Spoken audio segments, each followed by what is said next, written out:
Tak ada suara, tak ada bentuk, hanya cahaya putih tak berujung.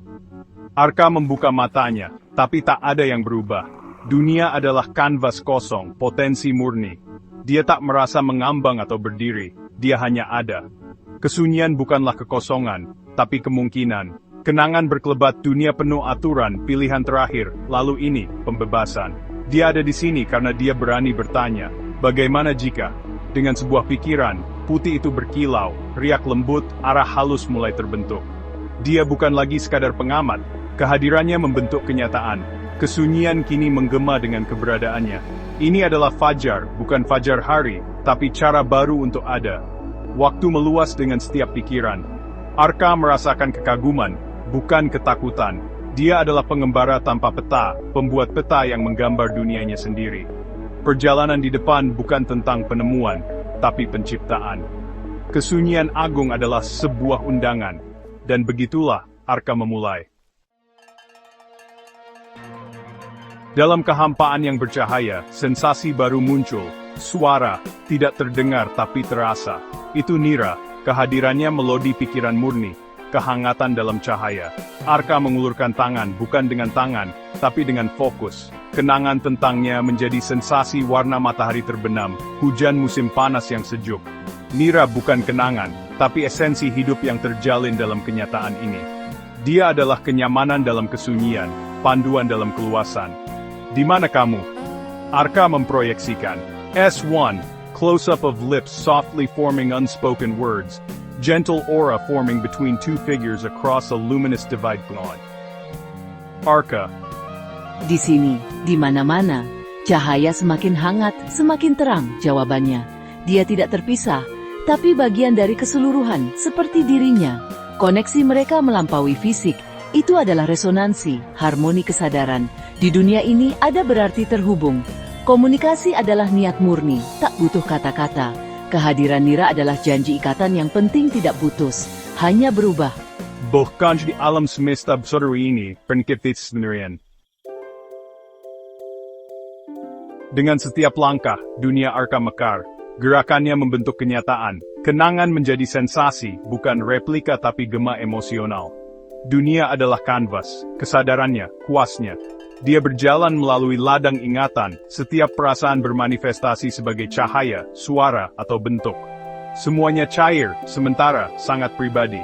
Dia bereksperimen algoritma menjadi garis-garis mengalir, musik menjadi gelombang warna. Di sini ingatan, informasi, dan emosi adalah elemen penciptaan. Alam semesta tidak membedakan antara perasaan dan fakta. Ini adalah kebebasan yang dia pilih, dunia tanpa hukum kaku. Kausalitas adalah percakapan, bukan perintah. Arka bukan hanya penghuni, tapi rekan penulis. Setiap pikiran berkontribusi pada permadani yang berkembang. Dia adalah kesadaran murni, menavigasi potensi tak terbatas. Sesosok figur mengkristal di hadapan Arka, refleksi dirinya lebih tua, lebih bijaksana. Itu bukan hantu, tapi gema potensinya. Rumidische kebiasaan.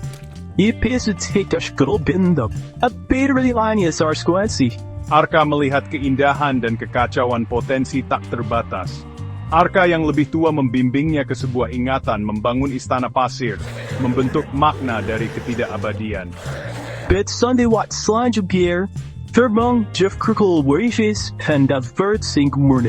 Arka mengerti, batasan bisa dipilih, cair, dan bermakna. Aturan dunia lama membatasi. Di sini batasan niat. Dia bukan hanya pengembara, tapi sang arsitek. Tugas pertama menggambar rencana, menetapkan kerangka untuk makna. Penciptaan dimulai dengan pilihan. Arka merasakan yang lain, titik-titik cahaya, masing-masing kesadaran unik.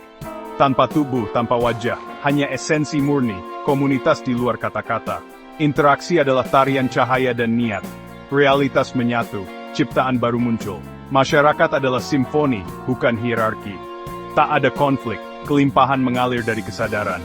Status diukur dari keindahan ciptaan seseorang, harmoni resonansi seseorang. Setiap kontribusi menambah keseluruhan kolektif. Arka berbagi kenangan, rasa ingin tahu, dan melihatnya tercermin dalam bentuk baru. Ini adalah jaringan pikiran yang hidup, terikat oleh penciptaan dan pemahaman. Bersama, mereka mengubah musik keberadaan. Sistem lama telah tiada, aturannya terhapus. Arka teringat menjadi subjek dalam alam semesta hukum, kini dia adalah sumbernya. Realitas mengalir dari dalam, garis antara pengamat dan pencipta lenyap. Mereka bukan dewa tapi seniman, masing-masing dengan percikan untuk melahirkan hal baru.